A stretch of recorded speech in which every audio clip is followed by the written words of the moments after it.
They didn't fall.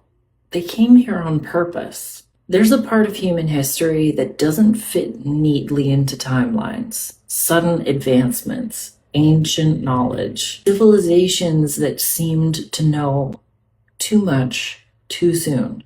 The Book of Enoch offers a different lens.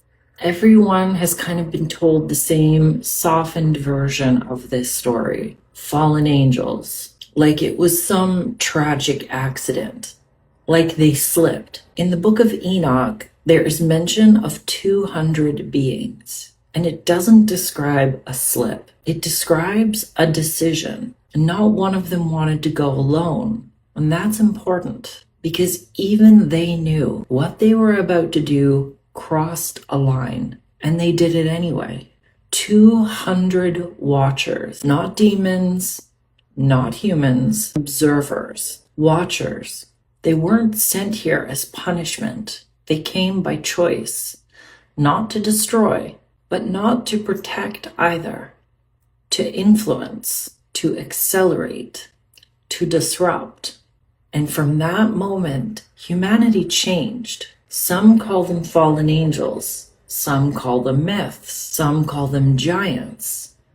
The Nephilim, who descended onto Mount Hermon and made a pact, not to observe anymore, but to interfere. In Genesis 6:4, the Nephilim were on the earth in those days and also afterward, when the sons of God went to the daughters of humans and had children by them. They were the heroes of old men of renown. They took human form. They took human wives, and they gave humanity knowledge that it was never meant to hold so soon. And not just wisdom, but power, weapons, manipulation of matter, secrets of the stars. And some people might call that a gift. But tell me something, when has giving power to something unprepared ever ended well? Some believe you can still find remnants of the Nephilim to this day in rocks and mountain formations.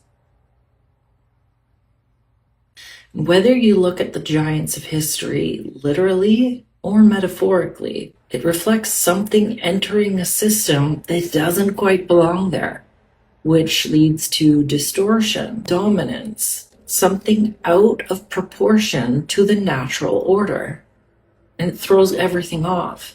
And if you actually sit with it, this doesn't feel like a random myth, does it? It feels like a pattern, like something humanity has been dealing with for a very long time.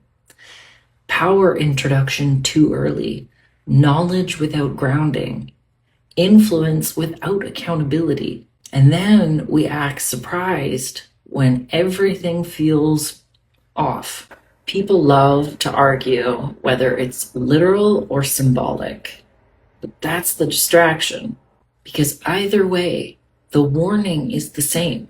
When boundaries are crossed and power moves without alignment, there is always a cost.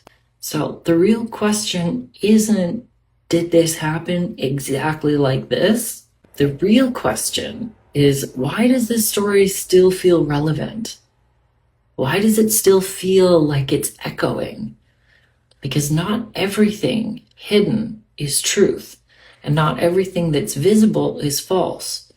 And your clarity is the only thing that cuts through both.